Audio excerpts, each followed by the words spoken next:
Bonjour ou bonsoir, messieurs, dames. De quoi allons-nous parler aujourd'hui? Nous allons parler d'une confrontation indirecte qu'il y a eu entre le père Hervé Marie et le père Ménas. Le prêtre catholique Hervé Marie estime que le prêtre orthodoxe Ménas a tort de faire passer l'Église orthodoxe pour antérieure à l'Église catholique. Il cite une lettre d'un père de l'Église datant de l'an du 1er siècle qui dit que pour suivre l'Église de Jésus, il faut suivre l'Église de Rome. De son côté, le père Ménas estime que l'évêque de Rome, en voulant se distinguer des autres évêques qui, avant, selon lui, prenaient des décisions en groupe, ensemble, c'est purement et simplement coupé de l'Église. Selon lui, l'évêque de Rome s'est coupé de l'Église de Jésus-Christ. Qu'en est-il? Par le passé, l'Église était-elle dirigée par un groupe de personnes qui prenaient des décisions ensemble, ou bien reposait-elle sur une personne qui avait la charge de toute l'Église entière?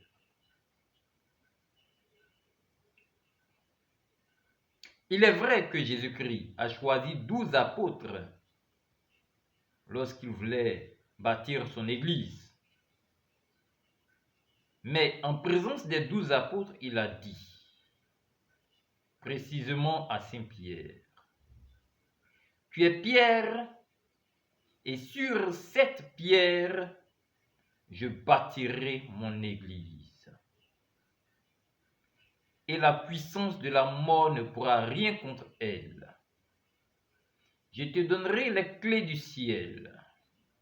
Ce que tu auras lié sur terre sera lié dans les cieux.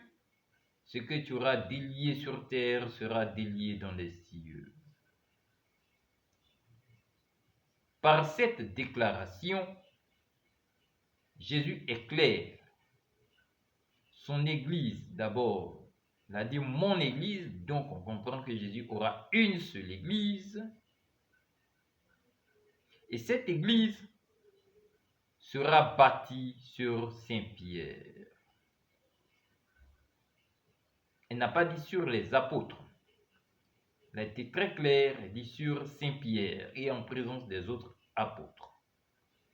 Vous me direz qu'il a dit en Matthieu 18, verset 18 aux apôtres, ce que vous lirez sur terre sera lié dans le ciel, ce que vous délierez sur terre sera délié dans le ciel. Elle a dit aussi à tous les apôtres, ceux à qui vous remettrez les péchés leur seront remis, ceux à qui vous maintiendrez les péchés leur seront maintenus. Mais quand il finit de donner toutes ces charges aux apôtres, il appelle Saint-Pierre et il lui dit, j'ai prié pour toi. Ce soir, vous serez éprouvés. Mais j'ai prié afin que lorsque vous reviendrez de l'épreuve, tu fortifies tes frères. Cela se voit en Luc 22, versets 31 à 32. Jésus confie à Saint-Pierre la charge de veiller sur ses frères, de fortifier ses frères dans la foi. Il ne s'arrête pas là. Après sa résurrection, quand il a fini de souffler sur les apôtres le Saint-Esprit, il appelle Saint-Pierre de côté. Et il dit à Saint-Pierre, Simon, fils de Jean, m'aimes-tu plus que ceci? Prends soin de mes brebis. Simon, fils de Jean, m'aimes-tu plus que ceci? Prends soin de mes agneaux. Simon, fils de Jean, m'aimes-tu plus que ceci? Prends soin de mes brebis. À chaque fois, Saint-Pierre a répondu, oui Seigneur, tu sais que je t'aime. Jésus confie donc une fois de plus l'Église tout entière à Saint-Pierre. À la Pentecôte, ce que je viens de dire concernant Jésus qui demande à Saint Pierre de prendre soin de ses brebis et de ses agneaux se trouve en Jean 21, versets 15 à 19. En Acte 2, versets 7 à 14 et même plus, après que le Saint-Esprit soit descendu sur les apôtres et que ceux-ci se soient mis à parler en langue, Saint Pierre précisément prend la parole et prêche aux personnes présentes à Jérusalem. Il y a plus de 3000 convertis. L'Église est née effectivement sur Saint Pierre comme Jésus-Christ l'a dit.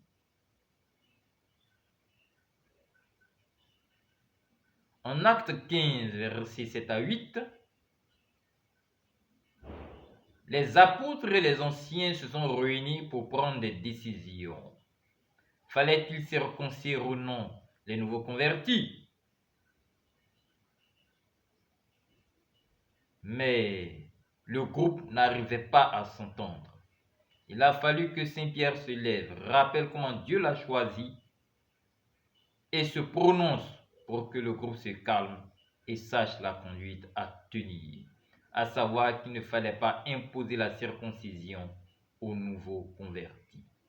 Ainsi donc, au temps des apôtres, l'Église suivait la direction de Saint Pierre. À la mort des apôtres, comment l'Église fonctionnait-elle?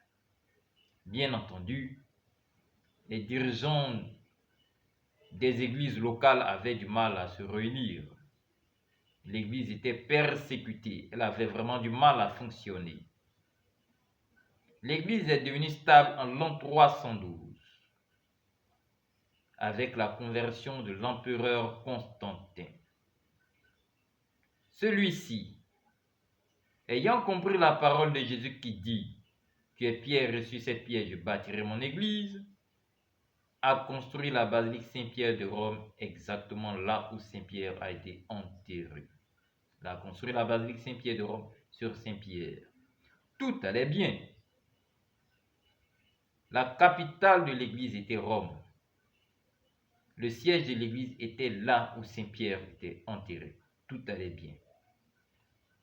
Voici que pour des raisons stratégiques, politiques et militaires, il décide de construire une nouvelle ville, Constantinople.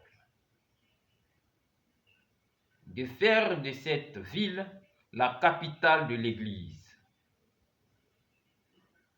L'évêque de Rome a marqué son désaccord.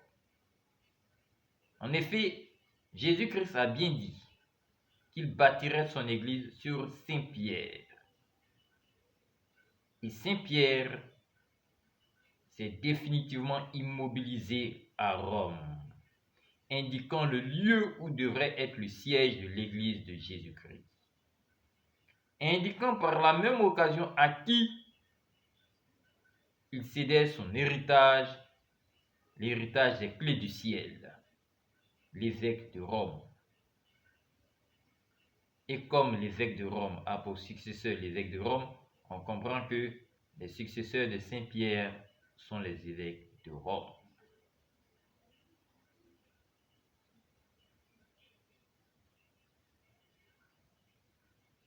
Mais l'empereur Constantin ne s'est pas arrêté là. L'empereur Constantin et d'autres empereurs romains ne se sont pas arrêtés là. Ils ont créé des patriarcats. Patriarcat de Constantinople, de Jérusalem, d'Antioche, d'Alexandrie. Patriarcat de Constantinople, de Jérusalem, d'Antioche, d'Alexandrie. Et ils ont considéré l'évêque de Rome comme le patriarche de Rome. Pour tous les autres patriarcats, les décisions se prenaient en groupe. Les évêques successifs de Rome n'ont pas vraiment apprécié cela. Ils se sont considérés comme les gestionnaires de l'Église tout entière, les dirigeants de l'Église tout entière, puisqu'étant les successeurs, les héritiers de Saint-Pierre. Ce faisant, ils intervenaient dans les affaires des églises d'Orient. À une époque, un patriarche du nom de Michel Cyrulaire n'a pas apprécié que des envoyés du pape aillent le voir. Il ne les a pas reçus comme il se devait. Ces envoyés ont donc rédigé une lettre d'excommunication contre lui, contre le patriarche Michel Cyrulaire. À son tour, il a fait réunir les patriarches des églises d'Orient et ils ont excommunié les envoyés du pape. Voici d'où est venue la dissension, la division entre les églises d'Orient et l'église d'Occident. Les églises d'Orient sont devenues églises orthodoxes et l'église d'Occident est appelée église catholique. Les églises d'Orient ont considéré qu'en groupe, elles avaient l'autorité sur toute l'église et que l'évêque de Rome, en voulant se distinguer, s'écartait du groupe et donc se coupait de l'église de Jésus-Christ. L'évêque de Rome, de son côté, a estimé qu'étant héritier des charges de Saint-Pierre, il avait à lui seul la direction de toute l'église et qu'en rejetant son autorité, les patriarches des églises d'Orient rejetaient l'église de Jésus-Christ, purement et simplement. Mais comme nous pouvons le voir, Jésus a été très clair. Il a dit, tu es pierre et sur cette pierre, je bâtirai mon église. Il n'a pas dit sur les apôtres, bien qu'il a choisi 12 apôtres. L'héritier de Saint-Pierre étant l'évêque de Rome, l'église de Jésus-Christ est celle qui est basée à Rome. Et par extension, toutes les églises liées à Rome, toutes les églises rattachées à l'église de Rome. Aujourd'hui, les excommunications réciproques ont été levées. Mais les églises orthodoxes rejettent toujours la primauté de l'évêque de Rome. Ce qui est bien dommage.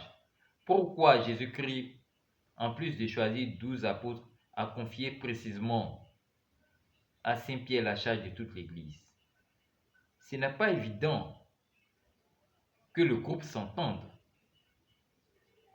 Il peut y avoir des discussions à n'en point finir. Il faut une personne pour trancher. Cela s'est vu en Actes 15, versets 7 à 8. Et l'évêque de Rome est le successeur de Saint-Pierre qui jouait ce rôle.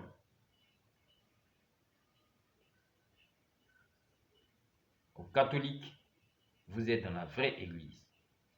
Les frères orthodoxes sont invités à rejoindre l'église catholique. Mon message de ce soir est terminé. Merci beaucoup. Bonne journée, bonne soirée.